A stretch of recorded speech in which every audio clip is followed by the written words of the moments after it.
I want to share with you people a deep secret that I learned from Ghanaians and South Africans. First thing first, tell him what documents. Where are the documents? He doesn't want to speak. I said he must call his boss. We are here at the second store where we found that the store was selling medication that it needs to be sold by a registered pharmacist. They don't have an HPCSA. Hi, my kings and queens. Welcome back. It is me. It is I, your girl, your one and only Tando, aka Life of an African Queen, Victoria Chinyere. Call me anything you feel like in the comment section. We are back like we never left. And guys, see, let me tell you guys, the reason why I'm all happy, inspired, energetic, lively, vibrant, call it whatever, is because I am seeing a lot of improvement, changes that is going on in the continent of Africa. Like every country is awakened, like the energy, the spirit, the vibe. Take it down to Burkina Faso, Niger, Mali, Togo, Ghana. In fact, South Africa championing it by sanitizing, cleansing, operation flush out illegal foreigners, illegal criminals, illegal, whatsoever rubbish that is not meant to be in the country. That is it. But exception to one country, Nigeria, my country, that would never see it as a thing. And even while others are taking these bold steps and actions against crime and illegality, they are seeing it as, you're doing too much. You're coming for us. You're hurting us. South Africans are this, without their mad, mentally derailed regime and his cohorts, right? Doing what they know how to do best in disguise, in hypocrisy and pretense of their own reality. But trust me, as a different kind of Nigerian, a different species of Nigerian, I would never conform such kind of lies and hypocrisy. I would always want to stand for nothing but the bitter truth. And with that, I have come with a lot of up and trending videos of how my beloved mother country, South Africa, is taking their time, every department, every unit, every sector, to flush out illegal criminals, both those that are selling fake products, fake goods, fake this, fake that, like committing crime, selling powder, all sort of rubbish in the country. I want to say congratulations. I am impressed. I am really excited, guys. I want to say keep up the good work. And with this, I am with you in it, right? We're in it together. So I've got these videos put together of different videos to show what is up and trending. The mother country, South Africa, respect of how it is going. Please, I will need you to kindly watch patiently to the end and give this video a huge and a massive thumbs up, not for these illegal criminals, but for my sake, right? Exactly. And please, if this is the first time you stumbled on here, I want to say, do not make it your last. We have lots of interesting videos you can check out on this channel, varieties that's going to keep you glued to your screen. And yes, turn on the bell notification so that you always be the first to get notified whenever a new episode pops up right here. And with that, I would say, let's watch this video to the end and I will come back and react for them. I want to share with you people a deep secret that I learned from Ghanaians and South Africans. Listen to me very clearly. Listen to me in fact, when I remember this secret, it shocks me. Now listen, when they say that whatever you appreciate, that is what you become, that is a very big lie, yo. That is a very big lie. Nigerians often use this to say, if you appreciate a rich man, you will become rich. If you appreciate wealth, wealth will come to you. It is a lie. It is a very big lie. If you come to Nigeria, the people that appreciate the rich the most are the poorest ones. And the ones that become rich out of these rich men are the ones that do their dirty jobs. They are not the ones that appreciate them. They are the ones that do their dirty jobs. Very simple. But here is something I learned from Ghanaians and South Africans, people. Listen to me very carefully. Now, the statement goes right this way. Whatsoever you appreciate is what leads you. Whatsoever you appreciate is what leads you. Now, let me explain what leading you mean. It means that if you appreciate a wealthy man will become your leader. If you appreciate a man with integrity will become your leader. If you appreciate a wise man will become your leader. If you appreciate a man of understanding will become your leader. If you appreciate a man of honor will become your leader. Now that you know this, you can now ask yourself a very simple question. What is the result of any society that appreciates a rich man? What is the result of any society that appreciates a wise man? What is the result of any society that appreciates an upright man, a man with integrity, an honorable man, a man with prestige, a man that is purposeful? Do you see where I'm running to? Do you see where I'm getting at? Now, let me now break something to you people. Look at President, His Excellency. Let me start with you because in Ghanaian say please that I should always add His Excellency, and it is my pleasure. Now look at His Excellency, President John Dramani Mahama. Look at him. What category do you think he fell into? A wealthy man or an honorable man? A wealthy man or an upright man? A wealthy man or a wise man? For all we know, His Excellency falls in the place of a wise, honorable, and integritous man. Now, if you look at the president of South Africa, for crying out loud, like I saw the son of the president of South Africa, the one that debated a Nigerian and destroyed him without even saying much words. That was how I got to know the material that South Africans had already accomplished for themselves as a president. This boy is supposed to be dumb as the son to a president, just like we often know in Nigeria. For example, if you come to know the son of our president and the son of maybe Odetola, the children of Odetola, the children of all these wealthy people that you know, Dangotes and all of their children, none of them are intelligent, all of them are unintelligent, very dull and dullards. But the president of South Africa, when I heard his son speak, I saw that this guy is pure knowledge to tell you the kind of thing that South Africans appreciate. So my people, it's not a question of what you appreciate is what you become. No, it is what you appreciate that leads you. So let us learn to appreciate the right thing. Let us learn to appreciate the right thing, the good thing, the integritas thing. Very simple. Thank you. First thing first, tell him the documents. Where are the documents? He doesn't want to speak. I said he must call his boss. We are here at the second store where we found that the store was selling medication that it needs to be sold by a registered pharmacist. They don't have an HPCSA or a SAMPRA certificate to sell the medication. So we are taking the medication to the police station because this is it's a scheduled medication that they're not supposed to keep, and we want to report it, and we're going to verify that with the police. What's happening with this cobra here in Lucas? Yeah, you know, it's the first time I see it today. The medication that you find here, it's your flu medication for children, the Calpol and stuff. We also found Viagra, pregnancy tests, and all the other stuff that I cannot mention here. That people used to do abortions with. No, it's not allowed. Not allowed. They use it for abortions. Yeah. It's been used for abortions.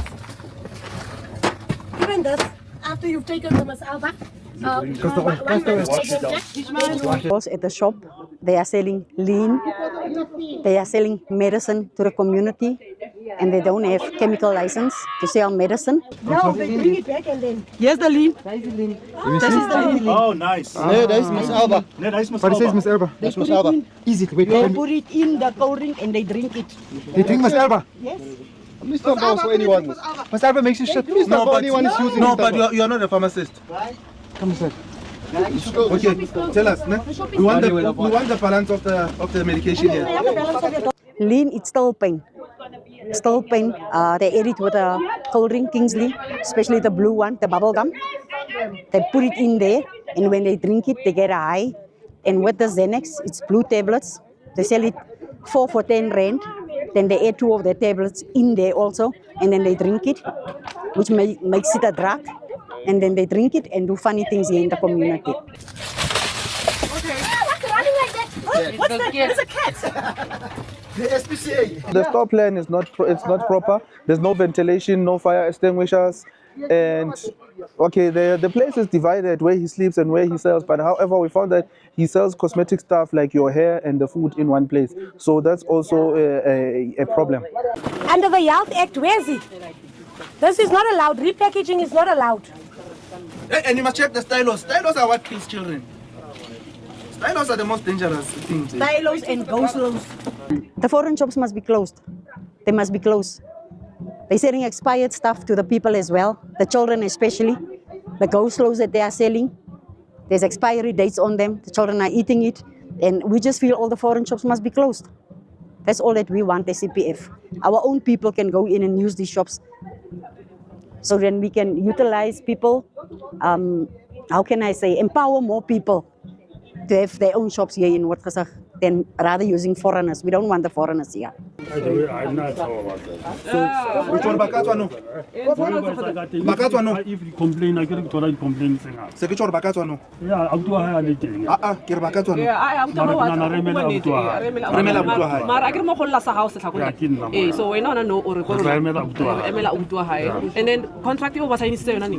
They don't care. They sell to small children cigarettes, primary school children. They're selling cigarettes. They're even giving them light as well. And that's all the things that we want to stop here in our community. Primary school children. They're selling cigarettes to them. You know, they call it loose draw. They give you a cigarette, and then the children ask for light, and then they give them light. So it's only to say that they're disrespecting our people. And the boys are standing here at the shop, and all the funny things is going on here at the shop. Some of the boys have guns, but our main concern is the drugs that they are selling here. They don't abide by the laws of the country. Most of them don't have papers to be here. So we want the foreign shops to close, finish and now. The store will actually remain closed up until further notice. On call of the chairperson of the Somali Shopkeepers Association to the Tshwane Mayor today, June 18, 2025, telling her that the shop that was closed down some weeks ago due to non-compliance must be reopened. I am the chairperson of the Somali Community Board of South Africa,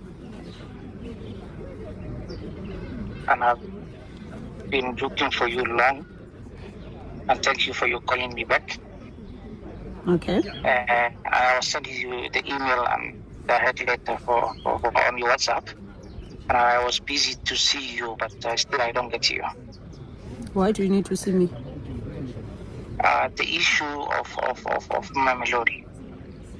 What's the issue? For those shops, there's a non-compliance.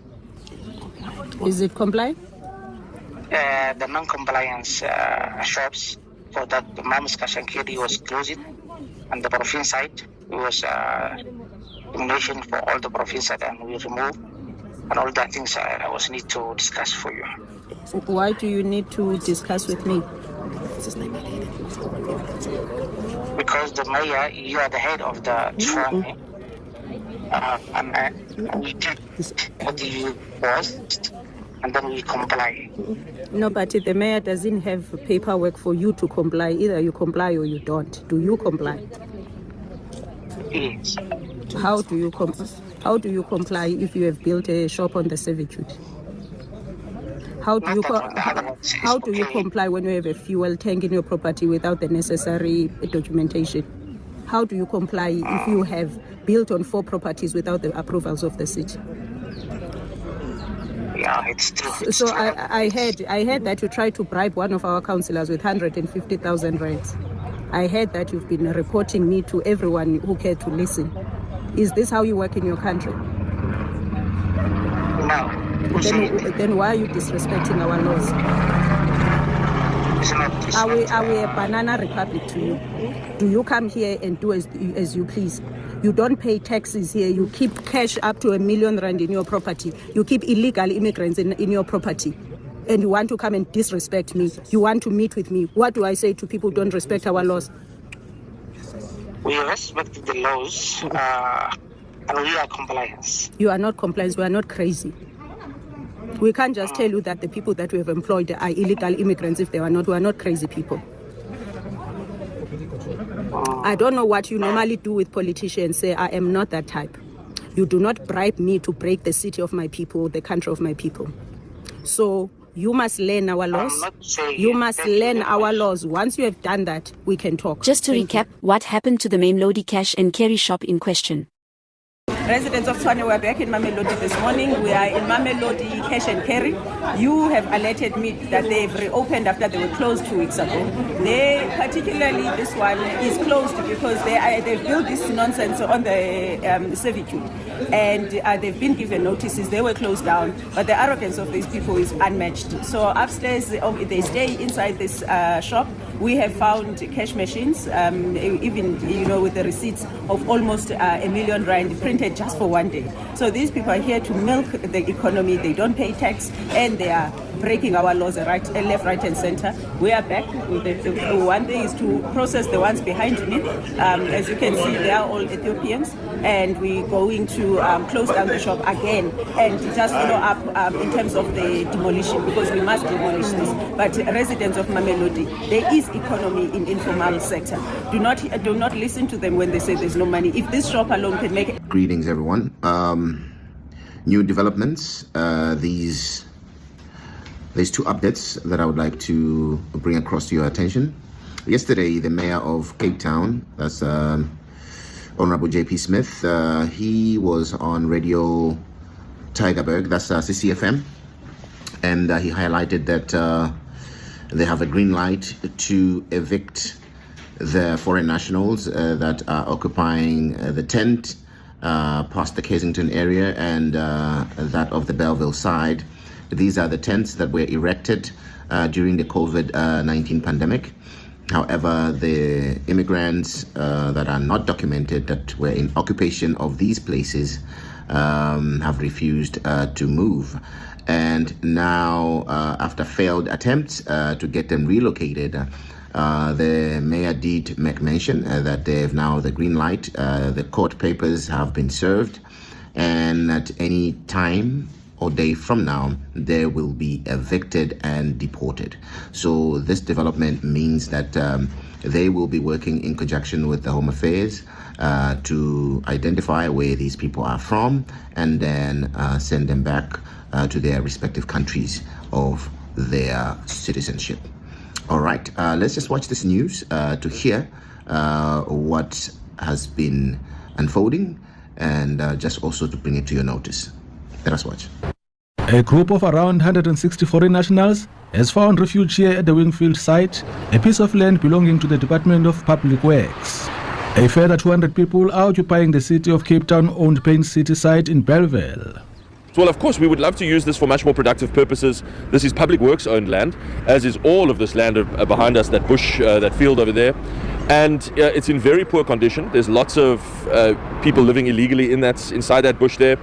And we need to use this land for things that benefit the Cape Town community. This is just one of the parcels, many parcels of land that the Department of Public Works owns in our city that we would really love to take, so we can have more affordable housing, possibly more social housing, and just clean it up and make it safer and more accessible and useful for the public. The Department of Home Affairs says it continues to bear expenses for tented accommodation and related matters at the sites.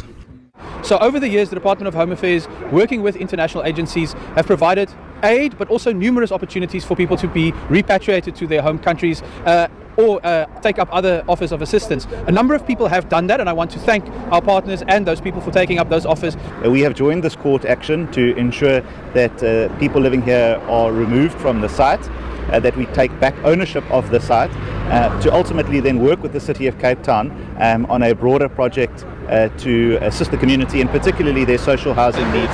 Authorities say this joint court application aims to restore these sites to their original public use. But the current occupiers are resolute that they will resist the eviction unless a reasonable solution is found for them.